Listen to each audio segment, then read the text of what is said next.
क्या वाकई खुदा मौजूद है? एक अहम सवाल। ये सवाल कि क्या खुदा मौजूद है इंसानियत की तारीफ में हमेशा एक अहम मौजू रहा है। कुछ लोग उसे मजहबी अकीदे की बुनियाद मानते हैं तो कुछ इस पर साइंसी और अक़ली बहस करते हैं। ये एक ऐसा सवाल है जिस पर मुख्तलिफ नज़रियात और ख़यालात मौजूद हैं। आज हम दो मुख्तलिफ नज़रियात को समझने की कोशिश करेंगे, एक मशहूर इंडियन यूट्यूबर का नज़रिया और दूसरा मौलाना तारिक मसूद साहब का नुक्ता नज़र। इंडियन यूट्यूबर का नज़रिया। एक इंडियन यूट्यूबर ने इस सवाल का जवाब दिया कि मैं दुनिया की तारीफ, इर्तिका, एवोल्यूशन और साइंस को समझने के बाद इस नतीजे पर पहुंचा हूं कि कोई खुदा मौजूद नहीं है। मेरे नज़दीक ये तमाम कायनात एक कुदरती अमल का नतीजा है और खुदा के वजूद के लिए कोई मजबूत सबूत नहीं है। लेकिन इसका मतलब ये नहीं कि जो लोग खुदा पर यकीन रखते हैं मैं उनकी बात की इज्जत ना करूं। हर किसी का अपना नज़रिया होता है और हमें उनका एहतराम करना चाहिए। उनका कहना था कि अगर कोई खुदा मौजूद है तो वो इंसानों से बराह रास्त बात क्यों नहीं करता, वो अपना तारुफ क्यों नहीं करवाता, और अगर वो खुदा है तो हम ये क्यों माने कि वो अल्लाह ही है। तारिक मसूद साहब का नज़रिया।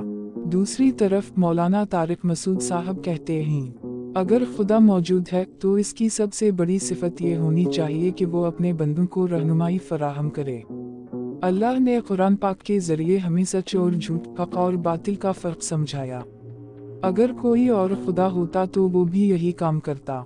अल्लाह की सबसे बड़ी निशानी ये है कि वो इंसानों से बात करता है, चाहे फरिश्तों के जरिए हो, ख्वाब के जरिए हो या पैगंबरों के जरिए। अगर कोई खुदा इंसानों से राब्ता नहीं करता तो वो हकीकी खुदा नहीं हो सकता। अगर हम रोज़मर्रा की ज़िंदगी में देखें तो ये सवाल हमें मुख्तलिफ तरीक़ों से मुतासिर करता है। 1. ज़िंदगी के मकसद की तलाश।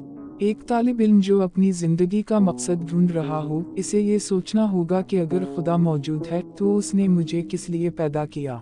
कुरान में अल्लाह फरमाते हैं, विमा खलक़्तु अलजिन वालांसिल इलिया लियअबूदन।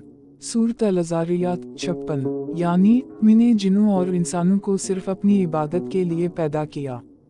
2. मुश्किल वक्त में हौसला। जब हम जिंदगी में किसी मुसीबत या चैलेंज का सामना करते हैं तो अक्सर लोग खुदा की तरफ रुजू करते हैं। वो दुआ करते हैं, सब्र करते हैं और यकीन रखते हैं कि खुदा उनकी मदद करेगा। कुरान पाक में अल्लाह फरमाते हैं, इन्मा अलू सूरे यूसूरा, सूरत अल-शरह 6, बेशक हर मुश्किल के साथ आसानी है।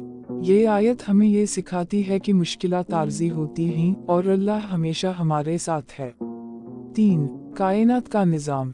हमारी दुनिया और कायनात का निज़ाम इतना पेचीदा और हैरत अंगेज है कि इसे देखकर खुदा के वजूद का एहसास होता है। कुरान में अल्लाह फरमाते हैं, इनफी फ्लो खलसिलमावत वालू अर्ज़ वाक़तिलाफ़े अल्लौले वालनाइरे लाइलता लियाउली अलू अलू ब्याबे।